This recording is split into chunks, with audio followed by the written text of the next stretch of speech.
जिससे हम संकटों से जूझ सकें और जीत सकें। योग से हमें शांति मिलती है, मानसिक शांति मिलती है, संयम और सहन शक्ति भी मिलती है। स्वामी विवेकानंद जी कहा करते थे,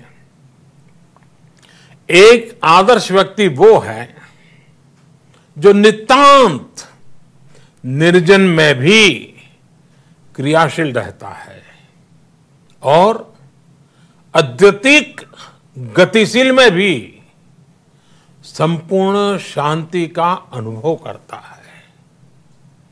किसी भी व्यक्ति के लिए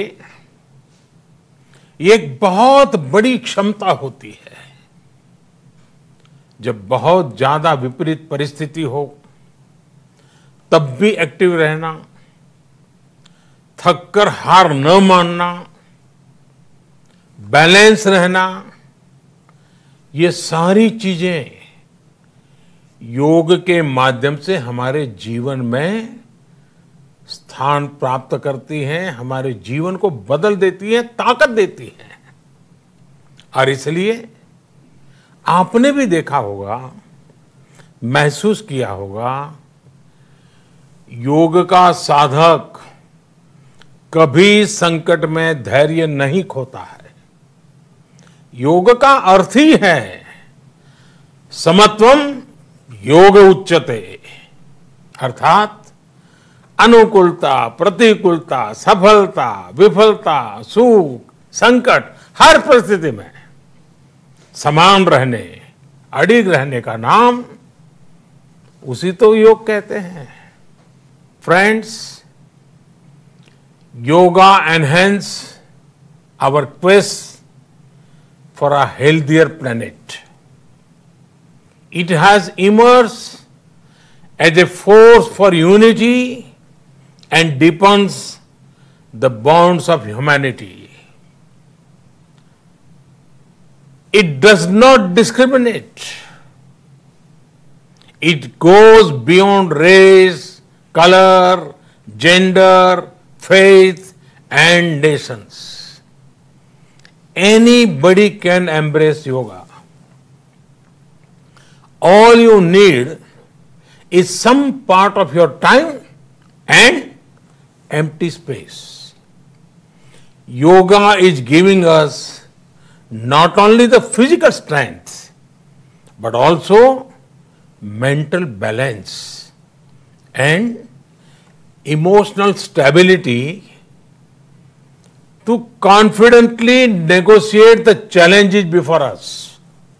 Friends, if we can fine-tune our course of health and hope, the day is not far away when world will witness the success of healthy and happy humanity. Yoga can definitely help us make this happen.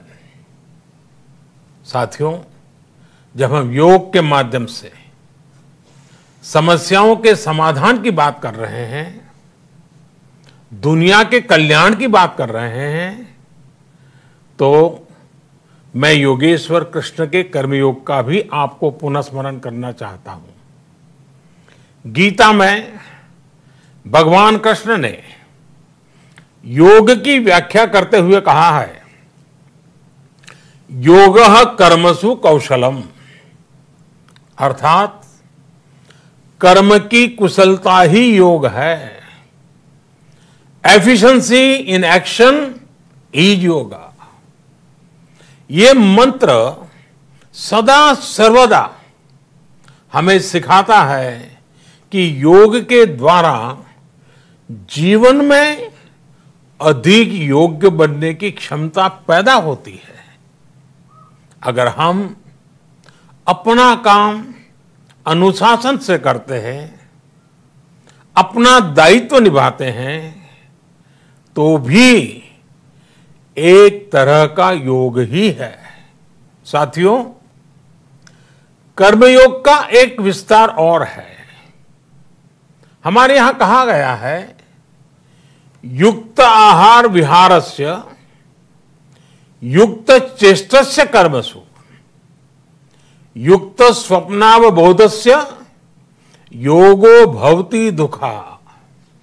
अर्थात सही खान पान, सही ढंग से खेलकूद, सोने जागने की सही आदतें और अपने काम, अपनी ड्यूटीज को सही ढंग से करना ही योग है। इसी कर्मयोग से हमें सभी तकलीफों और समस्याओं का समाधान मिलता है।